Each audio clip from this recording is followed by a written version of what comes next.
Okay, I don't have a whole lot at the top. I do want to announce that tomorrow the Secretary will be welcoming his Canadian counterpart, the Canadian Minister of National Defense, Anita Anand, here at the Pentagon. They just had a chance to speak yesterday, I think it was yesterday, in Ramstein at the Ukraine Defense Consultative meeting. So we're delighted to be able to welcome her here into the Pentagon, her and her staff. And as you can imagine, there'll be a lot of things to discuss. Obviously, what's going on in Ukraine, but also our shared NORAD responsibilities, the Arctic, the Indo-Pacific. There's a lot on the agenda, and we're very much looking forward to welcoming her and her team here tomorrow. And with that, Bob.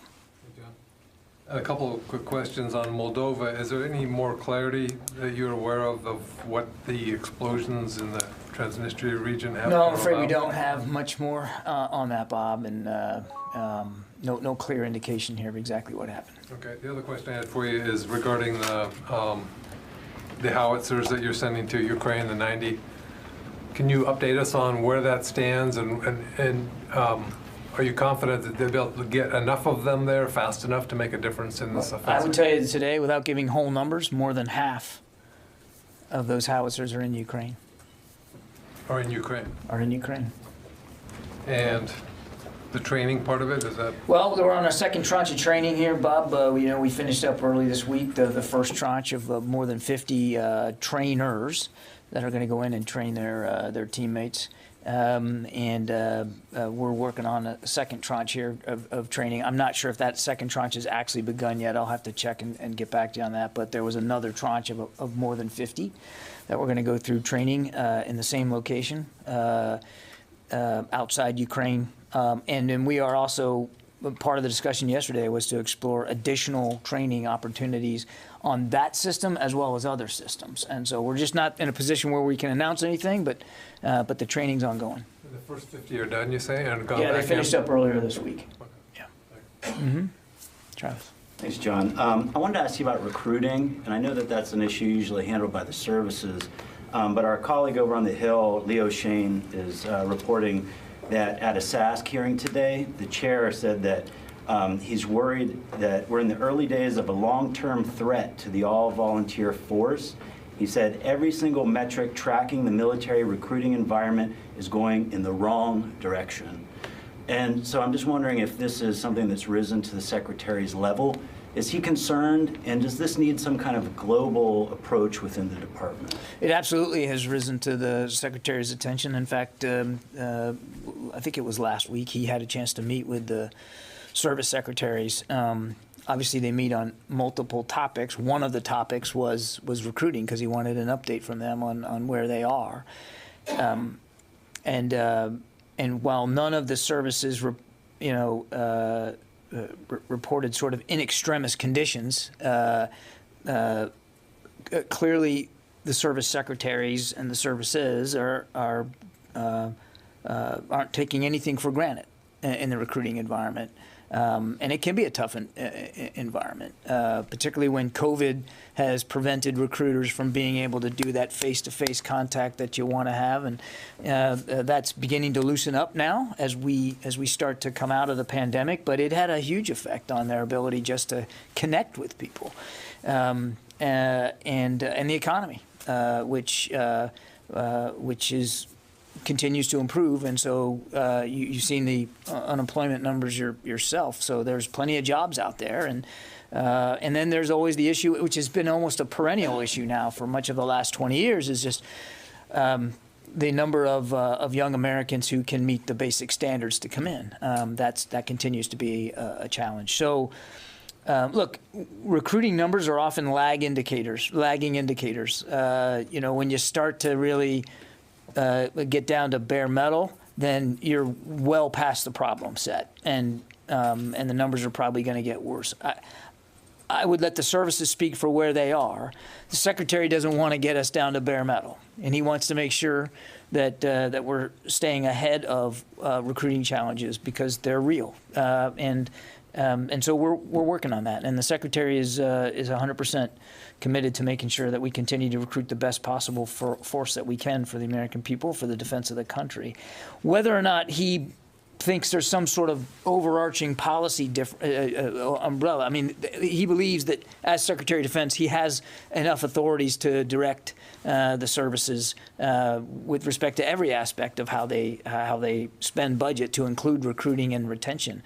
So he's very comfortable with his own authorities here, and he also recognizes that the services have unique recruiting demands, not just in terms of numbers, but in terms of skill sets. And he doesn't want to overly dictate to them how they manage their workforce. But it is absolutely on his mind. He has had a good session with the service secretaries, and I fully expect that there'll be more going forward. We've seen the services rolling out bonuses and efforts to bring people in.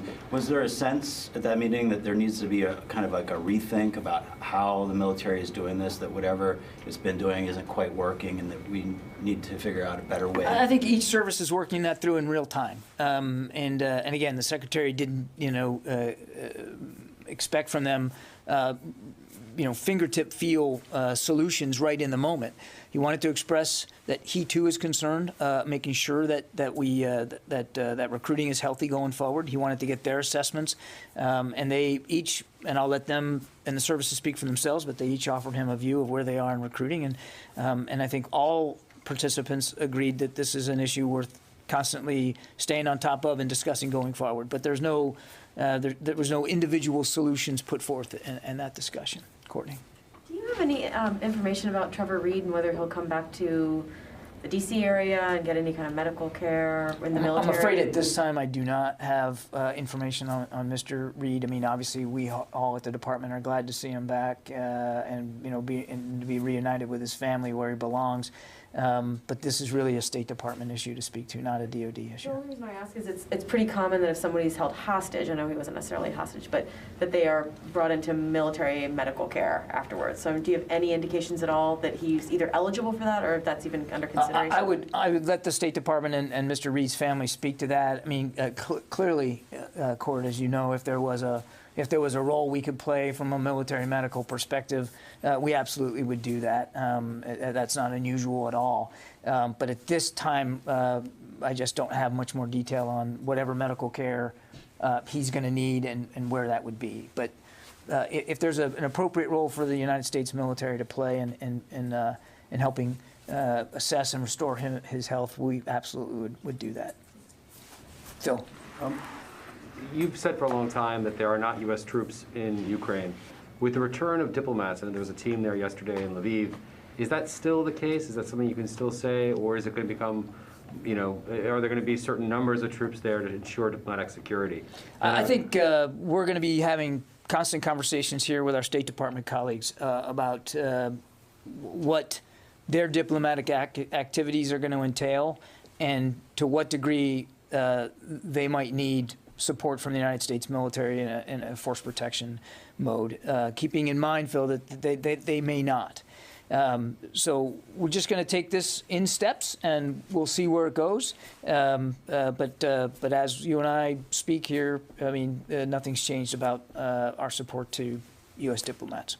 And secondly, is there any sense after the conference in Ramstein yesterday that that the Ukrainians have enough munitions right now and artillery and everything they need to repel the Russians in the southeast, or is that still to be determined? It's an active kinetic fight there in the Donbass every single day, including this day. And as you, I think, heard when you were in Ramstein, I mean, there are real needs that the Ukrainians have to stay active in that fight. And you heard the Secretary say very clearly that we're going to be trying to meet those needs as best we can, not just from the United States, but other countries as well. That includes munitions. So what I can tell you, Phil, is that munitions continue to flow into Ukraine. that the United States is helping coordinate. That continues to flow in there, including while we were overseas just over the last couple of days, and efforts to get those munitions into Ukrainian hands will also continue going forward, as they are in a very active fight. You're asking, do they have enough? I mean, I think that question is something that changes every hour, depending on their rate of consumption and what is actually going on the battlefield. So it'd be a difficult question for me to answer, here thousands of miles away at the Pentagon. All I can tell you is that we know they're expending rounds every single day of all different types and calibers, and we're doing everything we can. The flow continues to make sure that they can stay in the fight. Today, right now even, a former Master Sergeant is meeting with the Secretary of the Army. He is waiting for compensation for a misdiagnosis while he was in the Army. Does the Pentagon have a response to his case and the hundreds of others who are waiting for their repayments here? And why is this taking so long to happen? Well, look, I won't talk about the specific case that you're speaking of. I mean, that's really for the Army to speak to. I'm aware that there is going to be a meeting this afternoon, if it hasn't already happened. And again, I'll let the Army and the family speak to that. As you know, the Military Claims Act is governed by law. We follow the law. And we do the best we can in every case to make sure that all claims are treated fairly and appropriately and judiciously. The Secretary takes that responsibility very, very seriously. I can't speak to the specifics of this individual claim. That wouldn't be appropriate here from our podium, but I know that Army leadership is certainly mindful of this case, and as you rightly said, I mean, there's even a meeting today in the Army Department. So, look, bottom line, we take our responsibilities under the Claims Act seriously. Nothing's more important to the Secretary than the health and well-being of our people and their families, and that's a sacred obligation. But we have to follow the law. And we absolutely do in every case. Is there any way to expedite it? Because for some of these people, they're running out of time. Again, it's governed by law and very strict, as you would expect there would be, procedure that have to be followed so that claims can be treated impartially and fairly. So while we want to certainly work claims as fast as we can, we don't want to go so fast that we miss something. And so there has to be a process here, and we have to follow that process. Again, it's in the law too. I mean, we obviously can't break or bend the law. So all I can tell you, without getting into the specifics of this case, is we do take that seriously. We follow the law, and we treat every claim seriously and as judiciously as we can. And if I may ask one on switching gears to the nuclear threat, do you see a danger in not taking Putin's threats of nuclear war seriously?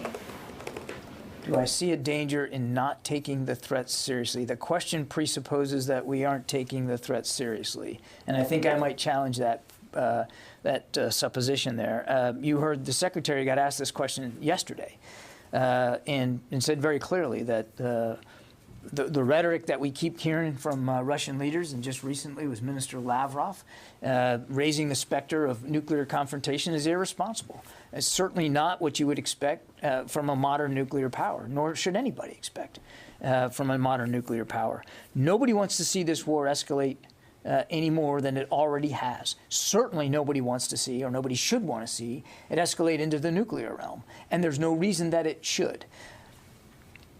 Mr. Putin can do the right thing right now by ending the war, moving his forces out of Ukraine, sitting down in good faith with President Zelensky, and coming up with a negotiated settlement. Now, clearly, he doesn't appear interested in doing that because they're still fighting in the Donbass and in the south. Short of that, raising the specter of nuclear confrontation does nothing for the peace and security of the region, much less the people of Ukraine. And I think we can all understand that that escalating this conflict and making it between the United States and Russia is not only not good for our national security or Russian national security, it sure as heck ain't good for the people of Ukraine. And so again, I go back to what the Secretary said yesterday. It's irresponsible rhetoric. It's rhetoric beneath what should be the level of conversation by a modern nuclear power. We monitor the threat every single day, including today, and the Secretary remains comfortable that we have the appropriate strategic nuclear deterrent posture in place. Yeah. John, two questions. One to follow up on Phil's.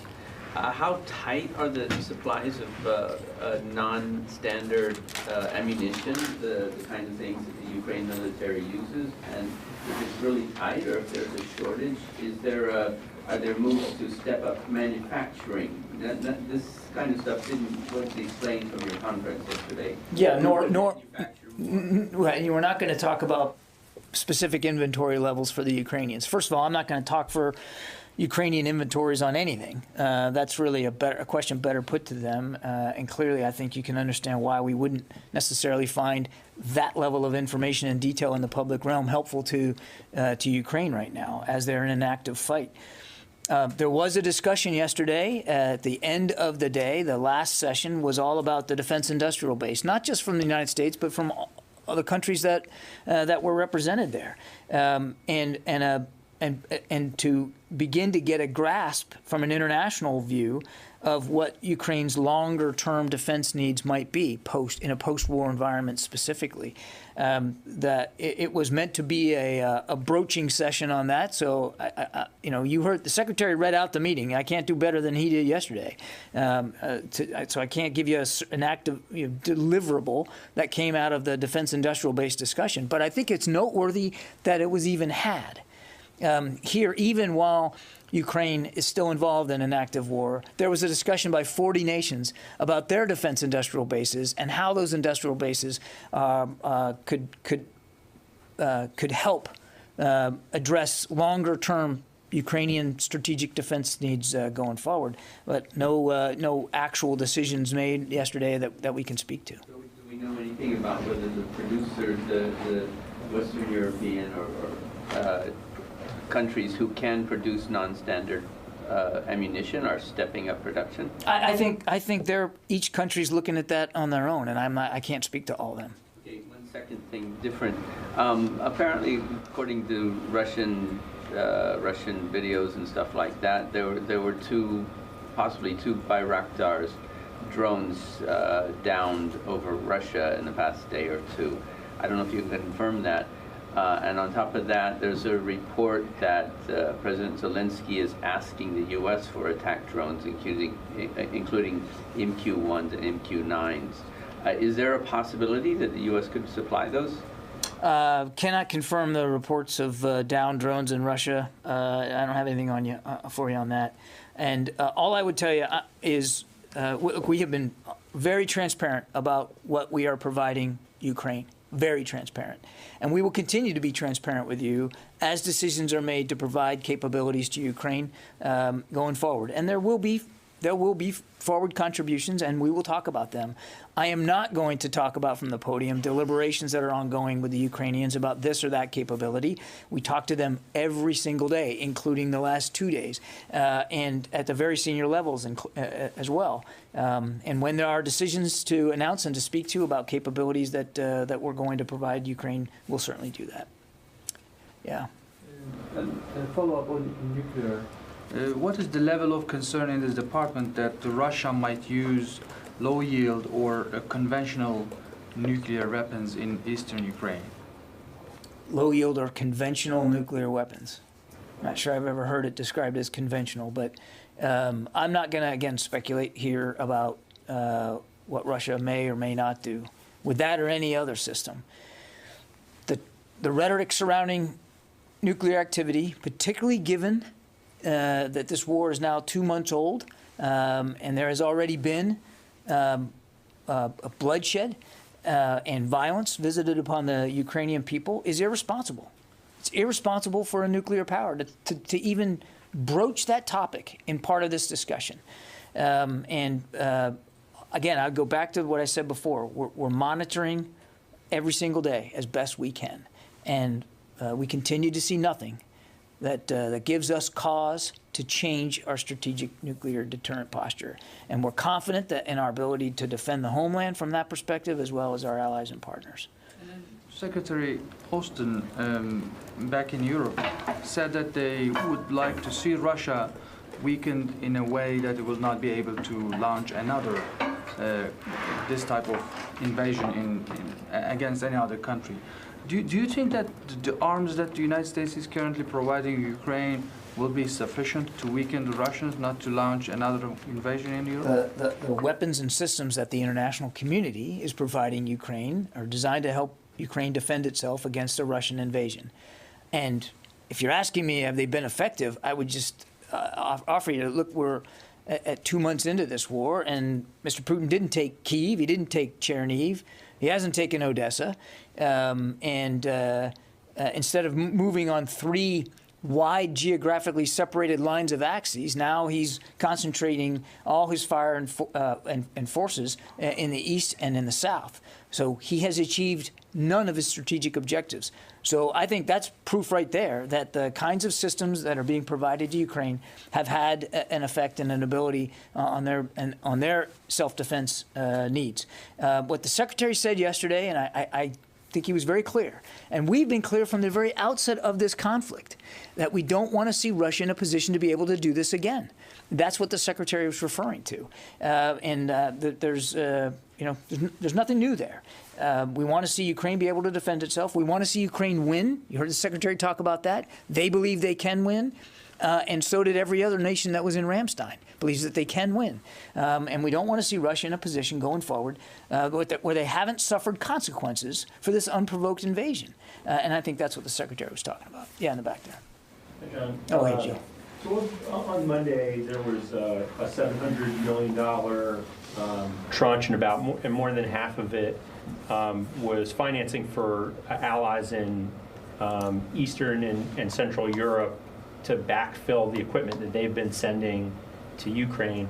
I just want to ask you why does the Pentagon think that this kind of backfill model is promising? What's the benefit? Look, I think there's a lot of nations that are providing capability to Ukraine, and that provision is not risk-free in every case. Nations are doing what they can. They're having to make some tough decisions. Some are just in a better position than others to give more, and so I think it's a responsible thing for us to do, to have conversation with these allies and partners about what their needs are going to be going forward as well. Are there industrial-based concerns as well? After all, this is maybe Soviet gear getting backfilled with American supplied. Not in every Western case. supplied. Not in every case. Right now the focus, Joe, is on making sure they can defend themselves in the fight they're in, and in the fight they're in, they are still using what we call non-standard equipment and munitions, because that's that's what they're trained on. That's what they've been procuring. That's what they're used to operating with. Now, where this goes long term, in terms of what standard they're on, I don't think Ukraine's made a decision about that, and you can't really expect them to have made a decision right now while they're fighting for their lives. But the whole purpose of having a session yesterday on defense industrial base health and vitality is because we know whatever happens here, however this war ends, the security landscape in Europe has changed. Not is changing, not will change. It's changed now based on what Mr. Putin has done. And so the Secretary thought it would be a useful exercise because we're looking at our own industrial base to ask other nations that were there yesterday their assessment of their defense industrial base and the degree to which there might need to be changes in terms of production of certain systems or not, or accelerations or not just based on how to help Ukraine long term, but also to make sure that they can look after their own national security. And so those discussions are ongoing, and I mean, I'm not going to get ahead of where we are. But in terms of, and this is a really important point, in terms of what Ukraine's military looks like in a post-war environment, that's up to Ukraine to decide. They get to decide what systems they want to buy and use, and we're just not there yet. We'll see what kinds of decisions they want to make, when they're not actively trying to fend off an invasion. We also have to be we have a defense industrial base too that we have to look after. And so, we've had meetings now with CEOs about some of the very specific systems that we've been providing Ukraine, Javelins, Stingers, the Switchblades, and the Secretary wants to keep that dialogue going with defense industry as well on those and maybe even other systems, because we certainly think that now that the focus is on the Donbass, this could become a more prolonged conflict, and we want to make sure that our own defense industrial base can continue to support our needs as well as supporting our efforts to support Ukraine's needs. It's a really weird way of saying it, but Mike. John, does the administration believe Israel should provide the Iron Dome system to Ukraine? And if so, are they doing anything to encourage them to do that? The United States believes that every nation that provides equipment and systems to Ukraine should do it according to their own dictates. These are sovereign decisions, Mike. They're sovereign decisions, and we respect that. Jim. John, the Secretary ordered thousands of U.S. troops over to defend the eastern flank of NATO. Has there been any sort of a discussion on how long that deployment's going to be, and if it would be rotational following on? There's been no redeployments as yet of the additional forces that we have sent to Europe, air, maritime, and ground. Now, I shouldn't say there's been no some ships have come home, some squadrons have come home, but I mean in terms of the ground forces in particular, they're still there.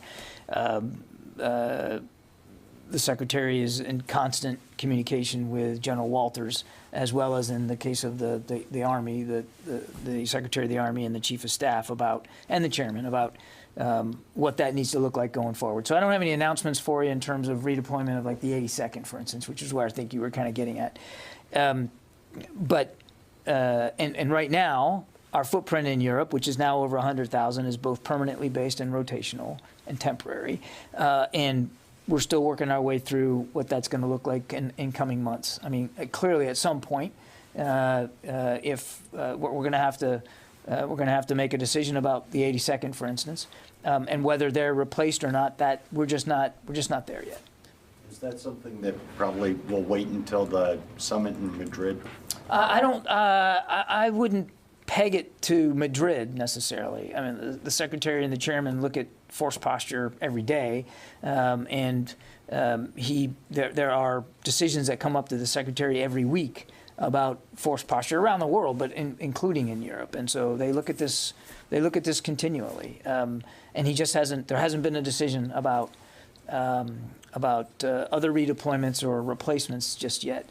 I will say, though, that, and we're not at the point now where this is happening, but back to my point to Joe, I mean, the security environment is changed now in Europe. And so the Secretary does believe that it would be healthy for leadership here at the department to take a look at our European posture going forward and what that should look like. Now, that's really not a discussion. That's going to be a series of discussions to include consultations with allies and partners. You can't just take for granted that you can plop a bunch of soldiers in one country or another. You kind of have to talk to the host nation.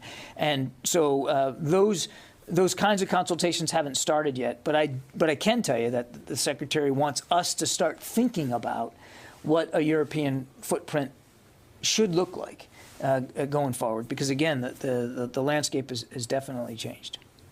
Yeah, I haven't gone to anybody on the phone yet. Dan Lamoth. Good afternoon, John.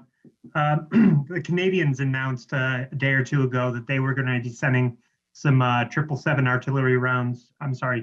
artillery pieces, and also some Excalibur rounds specifically. That's an American capability. It occurred to me the Pentagon might be sending those as well. Can you clarify if that's the case, and then speak more broadly to Pentagon efforts to send precision artillery rounds specifically? Thanks. Yeah, Dan, I think, again, we've been very transparent about what we're sending. You can see it up on our website, and I'm not going to go beyond that. I mean, what we've said we're sending 777 howitzers. And I told Bob earlier, I mean, we more than half of them are already in Ukraine, and they're continuing to move. And obviously, we've talked about 155 millimeter rounds to go with those howitzers, and they continue to flow into Ukraine. I mean, between the two tranches, between PDA 7 and 8, you're talking about almost 190,000 rounds total of 155 millimeter artillery. But I'm not going to go beyond that in terms of specificity. John Ismay. Hi there. One of my Capitol Hill colleagues flagged that there's a Lend-Lease bill for Ukraine that may be heading to the president's desk for signature later this week. And I want to know if there's been any discussion about how this could possibly offer any additional permissions that the Pentagon doesn't already have now. John, great question, but I'm not going to get ahead of pending legislation, and I'm certainly not going to get ahead of the president's decision with respect to that. What our focus is right now is on meeting our responsibilities under the presidential drawdown authorities that we're executing as we speak, and looking ahead about future drawdown authority and what that could look like, working with Congress. And I don't want to get ahead of where we are in the decision-making process. Clearly, one of the things the Secretary took away from his time both with President Zelensky in Kyiv as well as in Ramstein with 40 nations represented is that Ukraine does still have acute needs. There is a lot that the nations around the world can do to meet those needs, and we're going to keep looking for creative solutions to do that. But I'm just not going to get ahead of the legislative process right now. Rio. Thank you. I want to ask you about U.S.-Japan military exercises. Earlier this week, the Russian government said if Japan expands the military exercises with the United States near the Russian territory, Russia will take a retaliatory measure. How much will you take Russia's warning into account when you decide the scope and scale of military exercises with Japan? We will operate, train, fly, sail where international law allows us to do that, Rio. I'm not going to talk about specific training event scenarios. Japan's a treaty ally. We take our commitments, our security commitments to Japan very, very seriously. And Japan should be the one speaking appropriately to the exercises that are conducted in and around Japan. Just a quick follow-up. The U.S. and Japan have focused mainly on defending the southern part of Japan and addressing the threat posed by China. But as the threat of Russia is increasing, do you think the U.S. and Japan need to pay more attention to the northern part of Japan and allocate more resources to the north? Again, I would refer you to Tokyo to speak about their self-defense needs. We have a very robust training regimen with Japan, a very strong military-to-military relationship.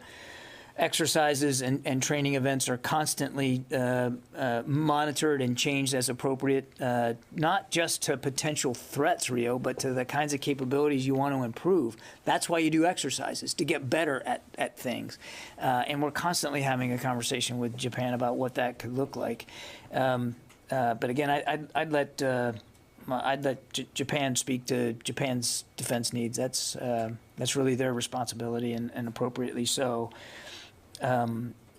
Japan, as you know, I mean, was a participant in yesterday's meeting. I mean, they also recognize the threat to the rules-based order that Russia represents in their invasion of Ukraine, and they take that seriously. We were glad to see them participate. Sam Legrone.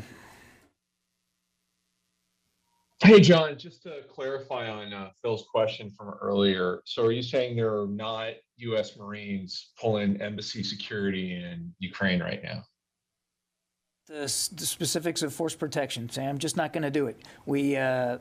I'll let the State Department speak to what their diplomatic activities look like, but I would be surprised if they also want to talk about security right now.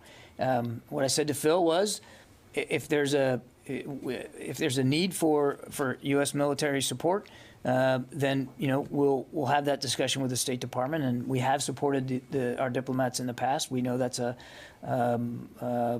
least not a total U.S. military responsibility, but there may be a role for that. But I got nothing for you on that today. Yeah, one more. Thanks. Yeah, I have a follow-up on the medical malpractice. These claims have been filed for over 2 years now. So hundreds of service members, over $2 billion worth of claims are in limbo right now. And it appears the services aren't processing the claims because they're waiting for policy guidance from the Secretary. So I just wanted to try again, see if you could be a little bit more specific as to why that hasn't happened. We've been waiting for that for over a year. I'm not aware that there was a need for guidance from the Secretary here. Once a claim is properly filed and received, the service that ran the military medical treatment facility reviews it. Claims are reviewed in a non-adversarial manner to assess liability and pay meritorious claims. Settlements are offered based on the best assessment of liability and damages. Claimants have access to the medical records and the opportunities to submit additional information through their process. So again, the services run this claims process, and as I said, we take it seriously, and we also have to follow the law in doing it. So do you have any sense of why they're not processing it? I don't, and I think you have to talk to the services and each individual case for that. But look, we take it seriously. We know that there should be a legitimate claims process, and there is, and it's legislated, and we have to follow the law. But we absolutely believe that it's an obligation of ours to take this seriously, and we do. But it's done by the services, and I'd refer you back to them individually. Okay, thanks everybody.